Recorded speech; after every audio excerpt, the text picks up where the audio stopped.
Bismillahirrahmanirrahim. Assalamualaikum warahmatullahi wabarakatuh.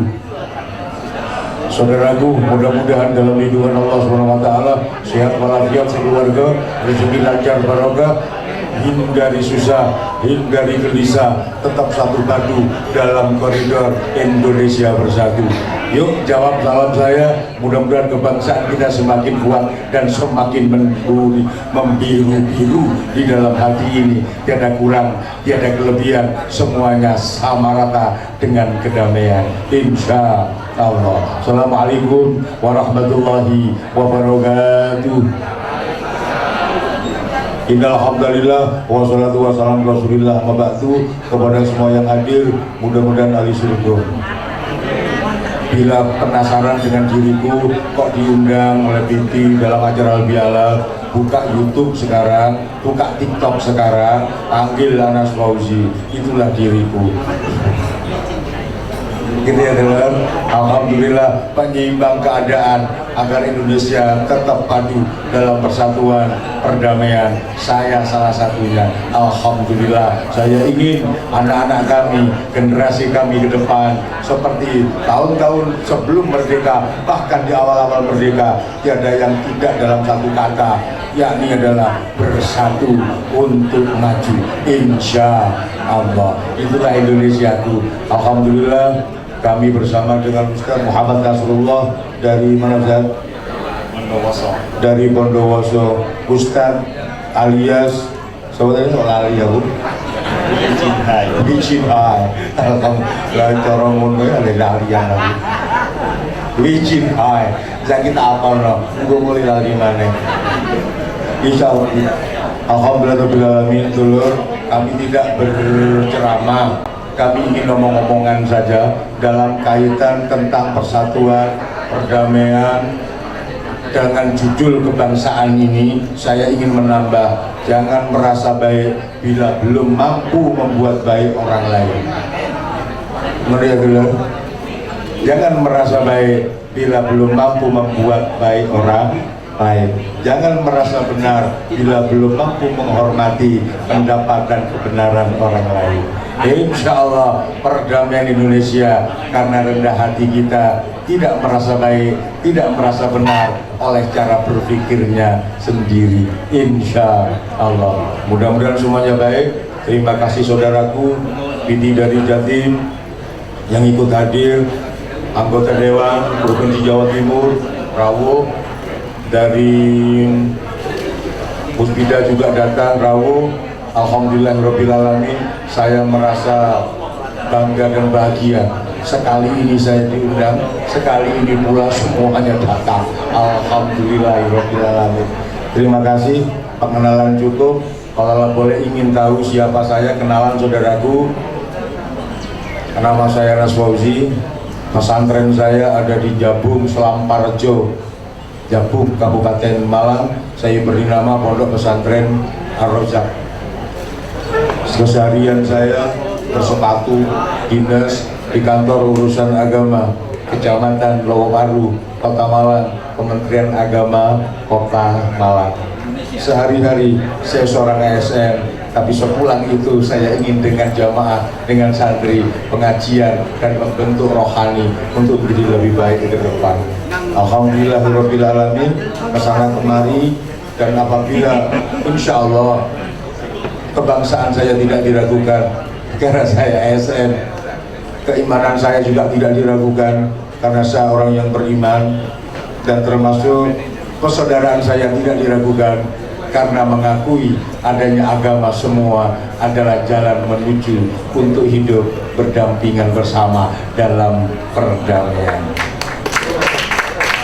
Jadi menurut saya fanatik itu penting. Tapi kalau fanatisme, jangan. Fanatik untuk agamanya masing-masing silahkan. Tetapi kalau fanatisme menganggap yang lain tidak benar, ini yang tidak betul. Sehingga beda antara fanatik dan fanatisme. Kebetulan saya doktoral dari Pendidikan Islam Multikultural Universitas Unisma.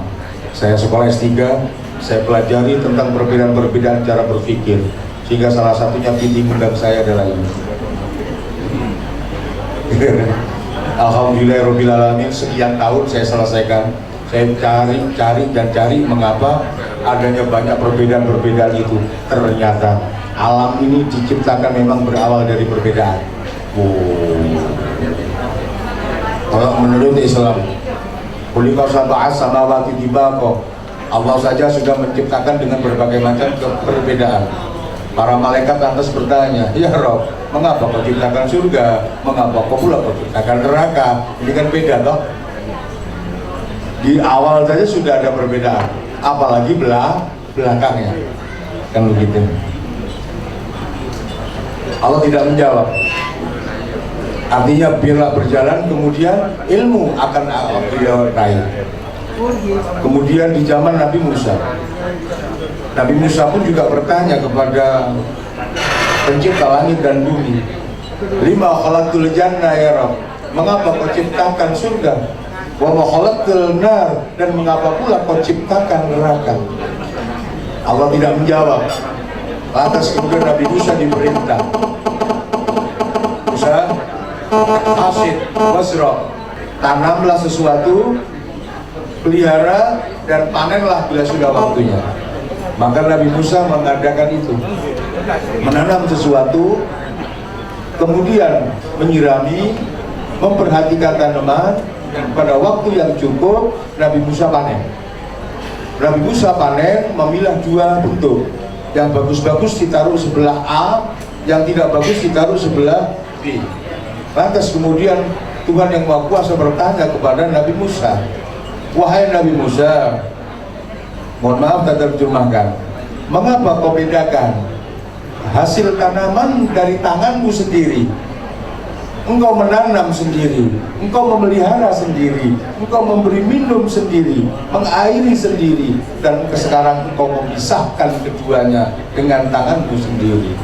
Nabi Musa menjawab, saya yang melakukan semua Tuhan, saya pula yang menyirami.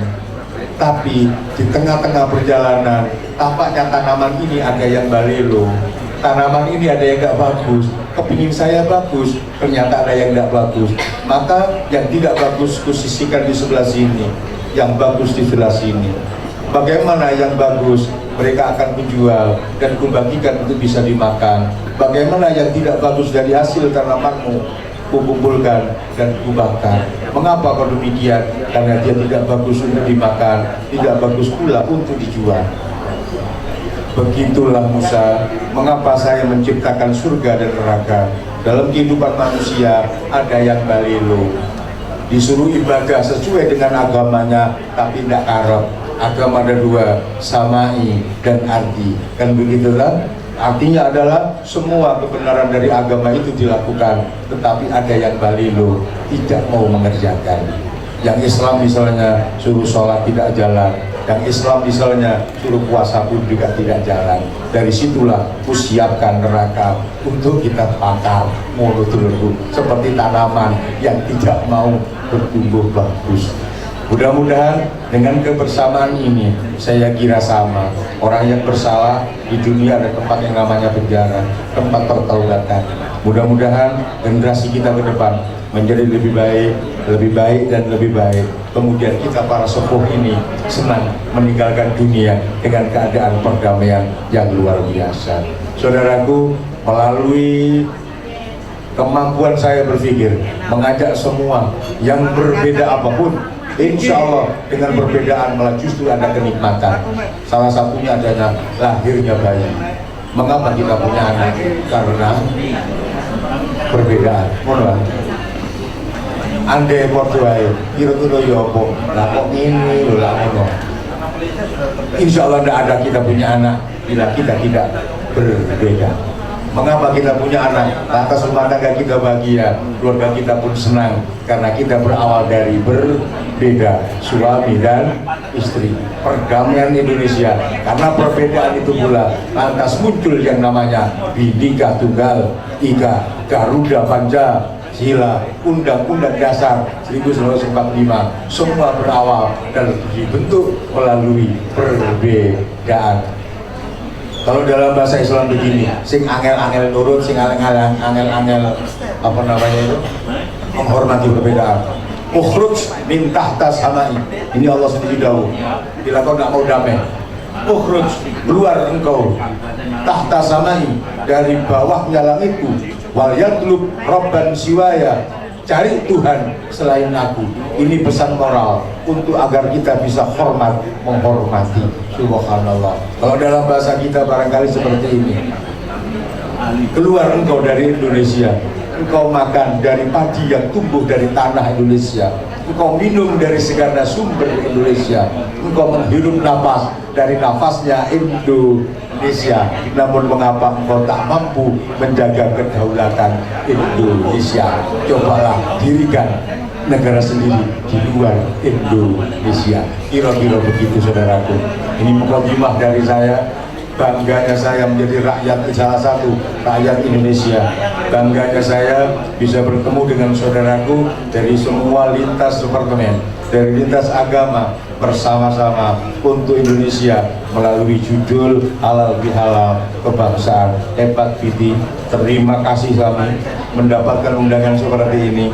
Ini adalah awal, bisa juga terus berjalan untuk kebaikan kita dengan masyarakat lainnya.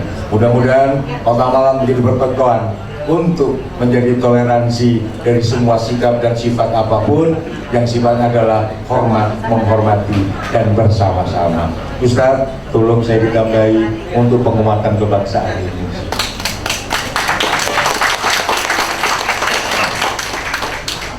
Assalamualaikum warahmatullahi wabarakatuh. Salam sejahtera untuk kita semua. Om Swastiastu, Namo Buddhaya, salam kebajikan, Shalom Rahayu. Alhamdulillah, wassalatu wassalamu ala Rasulillah Sayyidina Muhammad ibni Abdillah wa ala alihi wa sahbihi wa mawalah, amma ba'du.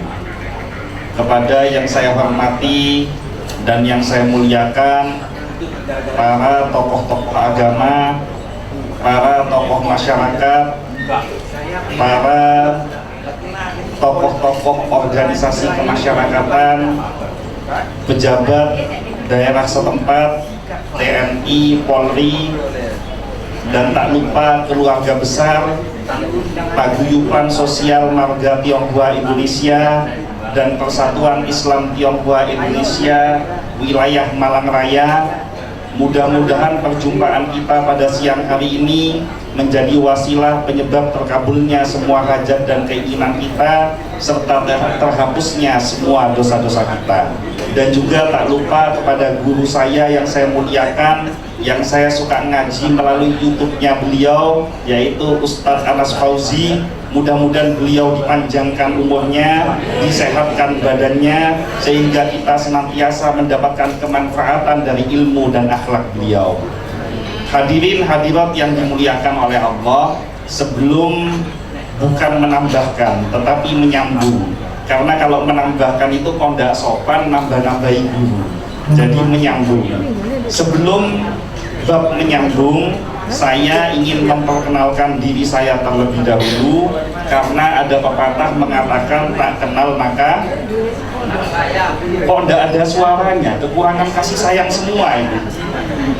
Perkenalkan, saya asli 100% ditanggung halal, dari keturunan Cina, bukan Cina gado-gado. Sampean tahu ke Cina gado-gado?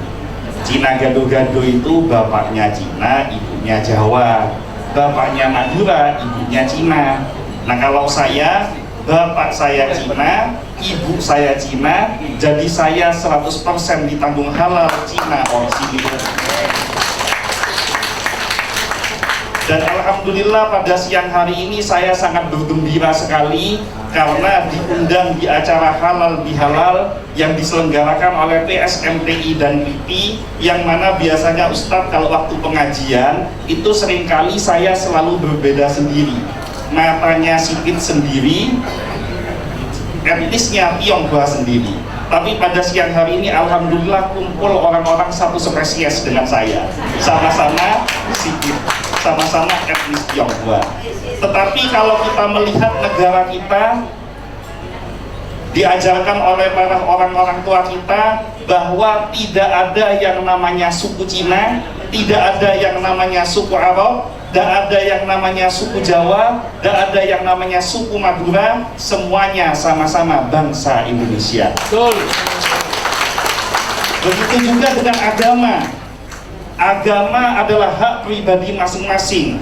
Yang Islam silahkan bangga dengan keislamannya, yang Kristen silahkan bangga dengan Kristennya, agama apapun silahkan bangga dengan agamanya. Tapi yang harus kita ingat, kita adalah sama-sama bangsa Indonesia sesuai dengan bendera yang kita kibarkan tadi. Di sini hadir ada yang kulitnya putih, ada yang kulitnya kuning, ada yang kulitnya hitam, ada yang kulitnya sawo matang. Tetapi kita punya satu kesamaan, darah kita sama-sama merah, tulang kita sama-sama putih, maka kita semua adalah merah putih sesuai dengan bendera kita bangsa Indonesia. Dan ini sejalan dengan yang diajarkan di dalam ajaran agama Islam. Di dalam surat Al-Hujurat diterangkan Allah Subhanahu wa taala berfirman, "Ya ayyuhan nas, inna khalaqnakum min dzakarin wa unsa wa ja'alnakum syu'uban wa qabaila lita'arafu." Wahai manusia, sesungguhnya kami ciptakan engkau bersuku-suku, berbangsa-bangsa untuk saling mengenal. Min dzakarin wa unsa, seperti kata Ustaz Anas Fauzi tadi, min dzakarin wa unsa, diciptakan berbeda, ada golongan laki-laki, ada golongan perempuan. Diciptakan berbangsa-bangsa, diciptakan bersuku-suku. Tujuan dari Allah Subhanahu wa taala menciptakan perbedaan ini adalah lita'arafu, untuk saling mengenal. Nah, di setiap perbedaan yang ada ini diikat oleh Allah Subhanahu wa taala yang dinilai mulia di hadapan Allah. Inna akramakum indallahi atqakum, yang sesungguhnya dinilai mulia di mata Allah itu adalah orang-orang yang bertakwa, orang-orang yang taat kepada Allah Subhanahu wa taala. Hadirin hadirat rahimakumullah, saya oleh kedua orang tua saya dikasih nama Wi Chin Hai. Nah, ini dihafalkan, kalau perlu makhorijul hurufnya diperdalam. Soalnya Ustaz Pak Anas Fauzi tadi pulang lali maneh. Tapi nanti masuk YouTube juga kok itu Ustaz, insyaallah. Nah, setelah almarhum bapak saya masuk Islam, jadi papa saya ini asalnya agamanya Katolik.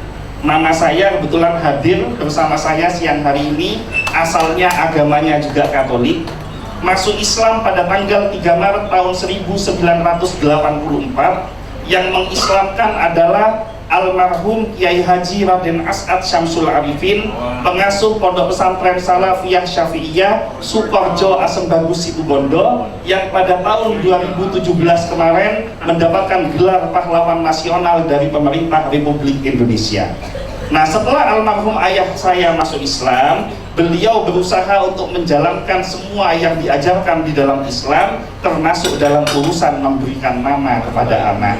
Maka saya oleh orang tua saya diberi nama Muhammad Nasrullah. Muhammad artinya manusia terpuji, Nasrullah artinya orang yang selalu mendapatkan pertolongan dari Allah. Karena nama adalah doa, nama membawa pengaruh, dan nama saya adalah orang yang selalu mendapatkan pertolongan dari Allah. Alhamdulillah, saat melarat-melaratnya saya minimal boleh utangan gampang, karena selalu dapat pertolongan. Ini biasanya kalau ketawa utangnya kayak biasanya. Hadirin hadirat yang dimuliakan oleh Allah, hari ini saya tidak banyak yang ingin disampaikan Ustadz. Mungkin hanya 3 hal saja, karena kebetulan saya adalah orang yang ditakdirkan oleh Allah tinggal di sebuah keluarga yang penuh dengan perbedaan. Dan itu adalah satu anugerah yang luar biasa buat kami sekeluarga. Karena dari saudara papa saya maupun saudara mama saya, semua agama yang diakui oleh pemerintah Republik Indonesia itu saudara saya ada, kecuali agama Hindu. Jadi semua ada, yang Konghucu ada, yang Kristen ada, yang Katolik ada, dan lain sebagainya. Dan ini menjadi sebuah kegembiraan yang luar biasa. Kenapa? Karena ketika kita tinggal di lingkungan yang penuh perbedaan, maka di situ nampak rahmat Allah bahwa dengan berbeda kita bisa saling menghormati dan menyayangi antara yang satu dengan yang lainnya. Maka 3 hal yang ingin saya sampaikan. Yang pertama, rasanya tidak melenceng kalau saya ingin menceritakan tentang hubungan Islam Tionghoa dan Indonesia, karena kami diselenggarakan oleh PITI.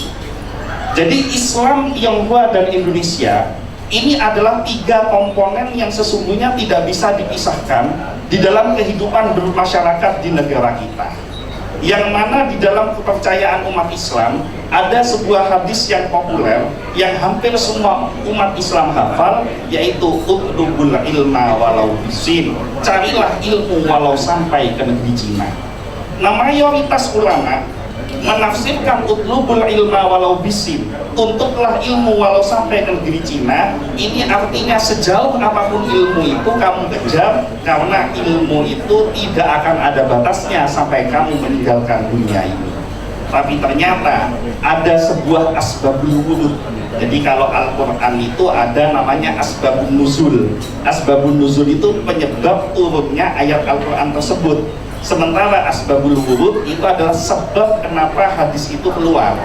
Nah, ternyata asbabul wurud penyebab dari Rasulullah mengucapkan utlubul ilma walau bisin.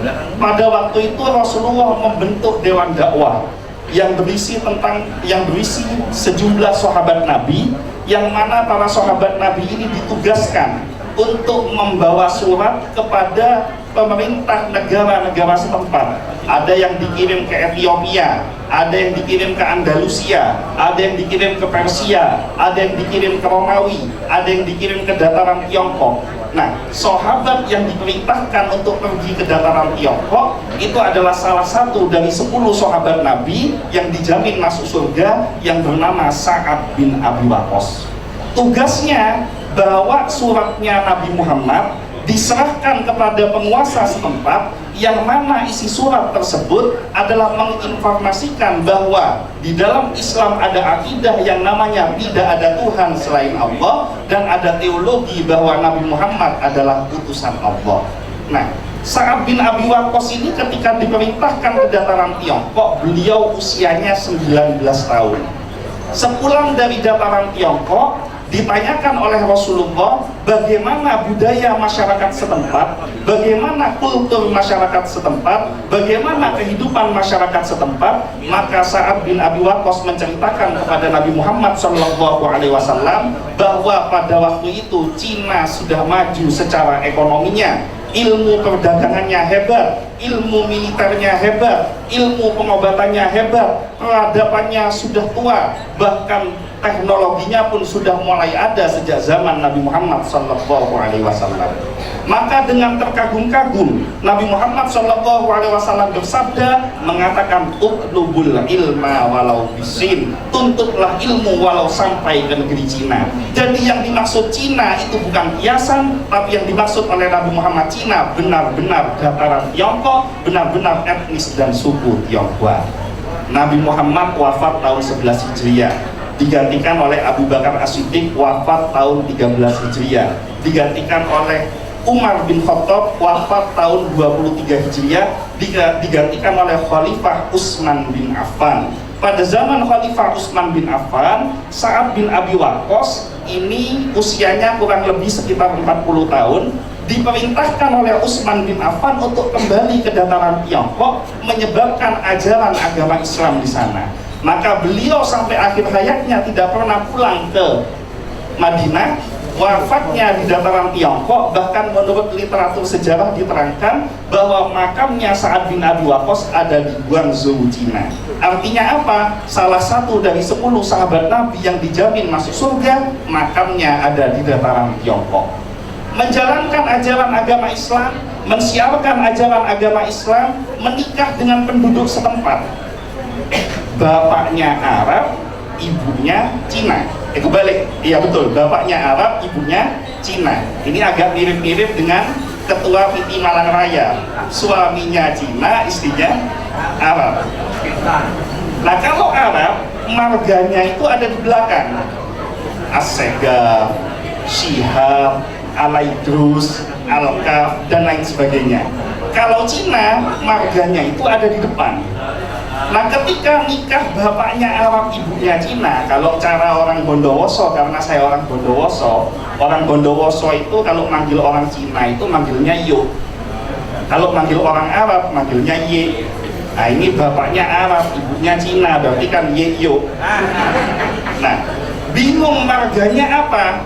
Maka pada waktu itu Sa'ad bin Abi Waqqas, walaupun dia orang Arab, walaupun beliau adalah sahabat yang mulia dari Nabi Muhammad SAW, hadir di dataran Tiongkok, beliau tidak mau menghapuskan budaya setempat. Jadi Islam bukan menghapuskan budaya setempat, tetapi memasukkan nilai-nilai keislaman di tengah budaya tersebut. Maka dibentuklah satu marga baru yang namanya Ma. Ma itu artinya Muhammad. Dan salah satu riwayat diterangkan salah satu keturunan dari Sa'ad bin Abi Waqqas, walaupun ini masih perlu dikaji lebih ulang, ada seseorang tokoh yang bernama Marwan yang bergelar Laksamana Cheng-ho. Jadi dicurigai Laksamana Cheng-ho ini keturunan dari Sa'ad bin Abi Waqqas. Nah, selanjutnya sampai ke zaman Indonesia, ketika para ulama masuk ke tanah Nusantara ini menyebarkan agama Islam, yang paling kita kenal salah satunya adalah Wali Songo. Ternyata dicurigai para ulama yang menyebarkan agama Islam, salah satu yang ikut andil itu adalah tokoh-tokoh dari Tionghoa. Ada seseorang namanya Bong Tek Kang. Dicurigai, ini perlu kajian ini ya, Bong Tek Kang. Dicurigai Bong Tek Kang ini nama lainnya adalah Ibrahim Asmarokondi, makamnya ada di Tuban. Bong Tek Kang punya anak namanya Bong Swiho. Bong Swiho oleh pemerintahan Kerajaan Majapahit oleh Prabu Brawijaya diberikan satu tempat di Surabaya namanya Ampel Genta, maka mendapat julukan Sunan Ampel. Bong Tek Kang nama Islamnya adalah Raden Rahmatullah. Raden Rahmatullah alias Bong Tek Kang punya anak namanya Raden Makdum Ibrahim, dikasih nama Bong Ang. Orang Cina, orang Jawa nggak bisa ngomong Bong Ang, akhirnya dipanggil Sunan Bonang. Nah, artinya apa? Artinya antara Islam, Tionghoa, dan Indonesia itu ada keterkaitan antara yang satu dengan yang lainnya. Makanya seringkali kita teman-teman PT ketika datang di kegiatan-kegiatan keagamaan Islam, masuk ke dalam masjid, selalu dilihat dengan pandangan keheran-heranan. Mereka mengatakan, saya heran, kenapa kok ada orang Cina agamanya Islam? Maka saya jawab, saya lebih heran lagi, kenapa kok ada orang beragama ketika dia diberikan amanah menjadi pejabat, kok malah dia korupsi? Ketika diberikan amanah untuk menjadi pedagang, jadi pengusaha, kok malah dia nipu? Ketika diberikan amanah untuk menjadi petani, kenapa dia kok suka ngambil tanahnya orang? Ini justru lebih aneh daripada hanya sekedar seseorang yang memeluk agama yang berbeda dengan dirinya sendiri. Mungkin itu awal yang saya tambahkan, Ustadz Anas Fauzi, bukan tambahkan, meneruskan. Karena kok rasanya waktunya kalau saya lihat cuma 30 menit, ini saya kepanjangan bicara kok tidak sopan. Saya kepingin ngaji ke jenengan juga. Monggo Ustadz. Insya Allah semuanya sudah cukup, saudaraku. Alhamdulillahirrabbilalamin.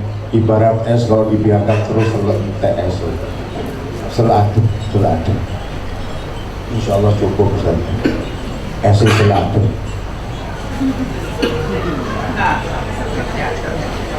Sudah luar biasa ilmu yang disampaikan untuk kita bersama. Kebersamaan dari negara Tionghoa, gitu ya, untuk beradab dan bersama-sama tumbuh di Indonesia. Tiada hal yang mengherankan berarti. Alhamdulillah. Dan terus apa Pak yang mengherankan? Yang mengherankan adalah kalau disebut dialog, Allah dengan Rasulullah kan pernah dialog. Muhammad, saya itu heran. Heran nopo mesti 5 hal. Heran aku mat, heran nopo. Wong ya saya beri kesempatan untuk bangun masjid, saya beri kesempatan untuk menyumbang masjid, tapi mengapa kau tak datang ke masjid? Wa makaru fa innallaha khairul makirin. jangan kau berpolitik kepadaku, begitu kata Allah. Kau bangun masjid, hartamu semuanya, apakah menjadi jaminan kau ke surga? Tidak. 100% dana kita pribadi untuk bangun rumah sakit, apakah menjadi jaminan penyakit tidak kunjung kepadamu? Juga tidak. Sehingga aku heran, mengapa mereka merasa sudah membangun masjid, tapi lantas kemudian tidak mendekat kepadaku. Satu. Yang kedua, heran lagi aku Muhammad, apa itu Gusti? Mereka simpan yang namanya Quran di rumahnya, bahkan menjadi salah satu bentuk isi lamaran atau mahar dalam pernikahan. Tapi sampai dia agak tuaan, yang namanya Quran tadi tak pernah dia pegang dan dia baca. Heran aku. Dia hanya mempolitiki saya supaya rumah tangganya bahagia hanya dengan mas kawin Quran atau lamaran Quran, lantas dia tidak baca. Nomor 3, apa ya Rob? Aku heran lagi, adanya orang alim katanya perlu ditanya, perlu akal jalan tidak jauh. Sebab al ulama kal misbah, ulama itu laksana lampu. Maka saya kepingin yang tidak menjadi ulama Muhammad datang kepada ulama. Tapi aneh, ada ulama tidak pernah dia datangi kecuali minta suwuk saja. Heran. Datang minta suwuk, datang minta menang. Yang keempat, apa itu ya?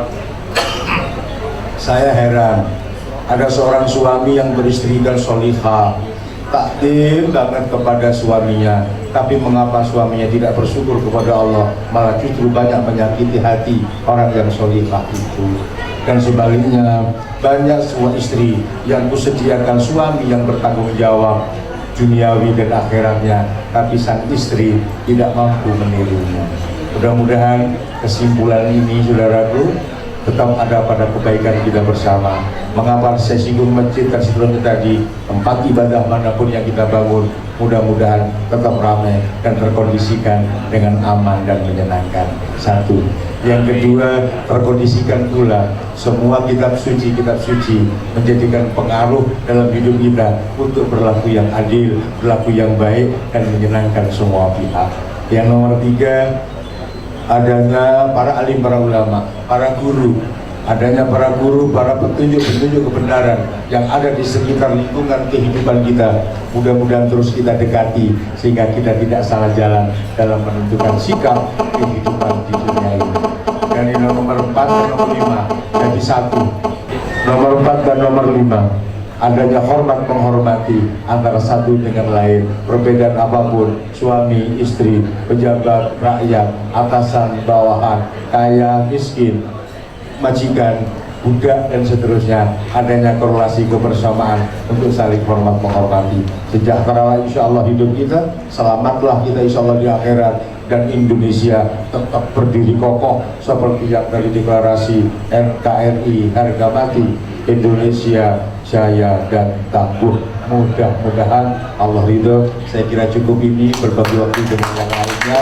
Terima kasih perhatian, mohon maaf kekurangan. Saya Anak Fauzi, mohon maaf. Ya, mungkin terakhir kalau boleh diizinkan saya minta waktu sedikit saja supaya kesimpulannya lebih optimal. Bahwa begini, semua agama itu mengajarkan tentang kebaikan, dan tadi disampaikan bahwa kita itu harus toleransi. Indonesia tahun 2022 adalah tahun toleransi. Ini diajarkan tentang kebaikan. Di Islam ada satu ayat yang berbunyi, in ahsantum ahsantum li anfusikum wa in asatum falaha. Kalau kamu berbuat baik, maka kebaikan itu akan kembali kepada dirimu sendiri. Di dalam ajaran Kristen dan Katolik diterangkan ada yang namanya hukum tabur tuai. Siapa yang menabur kebaikan, maka dia akan menuai badai kebaikan. Siapa yang menabur keburukan, maka dia akan menuai badai keburukan. Di dalam ajaran agama Buddha diajarkan, siapa yang berbuat baik, walaupun rezeki belum datang, tapi bencana sudah menjauhi. Dan siapa yang berbuat jahat, walaupun bencana belum datang, maka rezeki sudah menjauh.